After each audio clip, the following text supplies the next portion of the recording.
Welcome to The Explainer. Today, we're diving straight into something that will completely transform how you view your own mind, your daily productivity, and honestly, just your day-to-day life. We are unpacking molecular biologist John Medina's 12 brain rules. Now, we're going to explore the biological blueprint of human cognition, because understanding the exact code that governs your memory, your focus, and your creativity, that is the ultimate life hack. It's time we stop fighting against our biology and actually start working with it. So let's start with a question we can all relate to.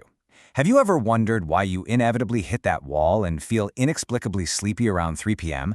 Or why sitting completely still at a desk for 8 hours feels so profoundly draining, even though you haven't done an ounce of physical labor? Well, the truth is, modern workplaces and schools are designed in complete opposition to how our brains actually evolved to function. We're literally operating in environments that ignore our foundational biological rules. Just think about it. Going back thousands of years, our evolutionary ancestors definitely weren't sitting in ergonomic chairs checking emails all day. They were in near constant motion, walking up to 12 miles a day just to survive. Because our brains evolved while our bodies were constantly moving, this massive modern shift to a totally sedentary life creates a huge friction point for our cognitive health. To make sense of Medina's 12 rules, we've organized them into 5 quick sections: the evolutionary disconnect, the physical engine, hacking memory and attention, the power of senses, and finally, the uniquely curious mind. And hey, giving you this clear narrative roadmap right up front organizes your cognitive load, which is exactly what your brain needs to hold on to information. All right, kicking things off with Section 1, the evolutionary disconnect and how your brain actually got here. You know, to understand how your brain works today, you really have to appreciate its incredible evolutionary journey. Human survival was never a sure thing. We weren't the strongest, the fastest, or the fiercest animals out there. And this brings us to brain rule number 2, survival. We dominated the planet because of our ability to cooperate and develop flexible problem-solving skills. You can actually see this journey mapped right in our anatomy. Step 1 was the primitive core. That handles basic survival stuff like breathing. Step 2, wrapping right around that, is the limbic system, built to process emotions and social bonds. And step 3 is the outer layer, with the prefrontal cortex acting as the command center for high-level reasoning and planning. Because we are fundamentally built for survival and social connection, it makes perfect biological sense that we thrive when we work together and we struggle deeply when we're isolated. Moving right into Section 2, the physical engine. Here we're looking at exercise, sleep, and stress, which covers brain rules 1, 7, and 8. Brain rule number 1 is exercise. And it turns out physical activity is the most effective cognitive enhancer known to science. Because we evolved moving constantly, exercise increases blood flow and stimulates the release of BDNF. You can think of BDNF as literal fertilizer for your neurons. Then there's Rule 7, sleep. Sleep isn't just an optional luxury. It is an intense biological maintenance window where your brain actively flushes out toxic cellular waste and consolidates your memories. And finally, Rule 8 is stress. Chronic floods of cortisol physically damage your hippocampus, which is your main hub for learning. Under severe stress, your brain actually abandons creative thinking entirely and just reverts back to that primitive survival mode we were just talking about. That brings us to Section 3, hacking memory and attention. Let's dig into the science of focus. So now that we understand the physical engine, how do we actually capture focus and retain complex information in an age of endless digital notifications? Well, the answer starts with brain rule number 4, which revolves around this incredibly important number, 10. In passive settings, like traditional lectures or those long corporate meetings, audience attention absolutely plummets after roughly 10 minutes. Our brains are master filters, dropping irrelevant or boring information to conserve energy. If you don't introduce an emotional trigger, a piece of novelty, or a striking visual change every 10 minutes, the brain simply tunes out. You have to continually refresh that attention. But once you have their attention, brain rule number 5 tells us how to actually make it stick: declarative memory consolidation. Your short-term memory is incredibly fragile. When new information enters your brain, it's just this fleeting pattern of electrical activity. If you don't repeatedly expose your brain to that information over structured intervals of time, it will rapidly decay. Spaced repetition gives your brain the physical time it needs to rebuild and strengthen those synaptic connections. And that rolls right into brain rule number 6, long-term memory. A lot of people think memory is like a digital camera, right? You just snap a picture stored on a hard drive forever.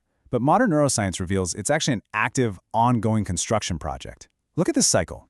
You learn something, and it immediately begins to decay. But when you retrieve it, your brain unpacks that memory, makes it flexible again, and reconsolidates it. Every single time you remember an event, you are subtly updating it and weaving it deeper into your web of knowledge. It's a completely dynamic process. Next up is Section 4, the power of senses, focusing on multisensory input and vision. Our brains evolved in a rich, multisensory landscape. That's why brain rule number 9 emphasizes sensory integration. Have you ever noticed that reading plain black text on a flat white page for hours on end is just completely exhausting?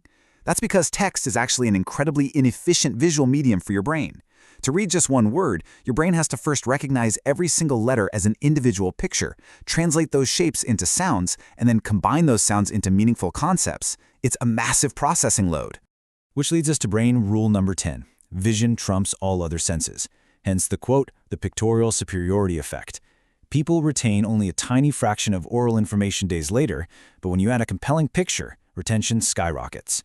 By using direct imagery and diagrams, you bypass that exhausting letter-by-letter translation step. Actually, to take a quick meta moment here, this pictorial superiority effect is exactly why this explainer relies heavily on structured, striking visuals, rather than just having me lecture at a camera. We're speaking directly to your mind's most powerful analytical engine. And finally, we hit Section 5, the uniquely curious mind and individual wiring. Let's tie everything together with brain rule number 3, wiring. Because human brains share the same basic anatomy, we often assume we all process the world identically. We don't. What you do, what you learn, and what you experience physically rewires your brain. Neurons sprout new connections and prune unused paths constantly. Because no two people have the same life experiences, no two brains are wired identically. This proves that standardized, one-size-fits-all teaching and managing methods are biologically destined to fail. And this biological diversity extends to brain rule number 11, which explores the structural differences between sexes. While men and women share vast similarities in intelligence and capability, neuroscience shows differing hormonal landscapes and evolutionary pressures have led to some distinct wiring. For example, male and female brains tend to handle acute stress through different neural pathways. Men often focus on the overall gist of a stressful situation, whereas women tend to retain fine contextual details. Recognizing these biological nuances isn't about rigid stereotypes. It's about understanding how different brains process emotional cues, which really helps us build greater empathy and vastly better, more complementary teams. But no matter how our individual brains are wired, brain rule number 12 reveals one universal trait driving human progress: our relentless curiosity. From the moment we are born, we are natural-born scientists, powered by dopamine. Infants don't learn by sitting quietly, they actively experiment, they observe reactions, and they refine their mental models. Dopamine rewards us with deep satisfaction when we discover something new. Tragically, traditional corporate workplaces and rigid schools often stifle this by demanding passive compliance. But we shouldn't let that innate drive vanish. Which leaves us with this final, crucial question. Armed with this biological blueprint, how will you redesign your life to honor your biology? Are you going to start moving more during the day? Will you prioritize that deep sleep to flush out cellular toxins? Or will you embrace your inner natural-born scientist and start actively experimenting in your daily work?